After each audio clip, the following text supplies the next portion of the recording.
ధాన్యాల ఉత్పత్తి పెంపుతో రైతులకు లాభదాయకమైన వ్యవసాయ సాగు అందించేందుకు జిల్లా యంత్రాంగం సమగ్ర ప్రణాళికలు రూపొందిస్తోంది. పప్పు ధాన్యాలలో ఆత్మ నిర్భరత మిషన్ అమలుపై జిల్లా కలెక్టర్ డాక్టర్ శ్రీధర్ చెరుకూరి అధికారులకు కీలక ఆదేశాలు జారీ చేశారు. కడప కలెక్టరేట్ లో నిర్వహించిన సమీక్షా సమావేశంలో కలెక్టర్ మాట్లాడుతూ, దేశంలో పప్పు ధాన్యాల ఉత్పత్తిని పెంచి దిగుమతుల అవసరాన్ని తగ్గించడమే కేంద్ర ప్రభుత్వ లక్ష్యమన్నారు.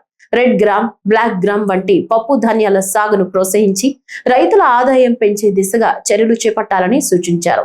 జిల్లాలో కనీసం 10 హెక్టార్ల విస్తీర్ణంలో క్లస్టర్ విధానాన్ని అమలు చేసి రైతులకు సమగ్ర సహాయం అందించనున్నట్లు తెలిపారు.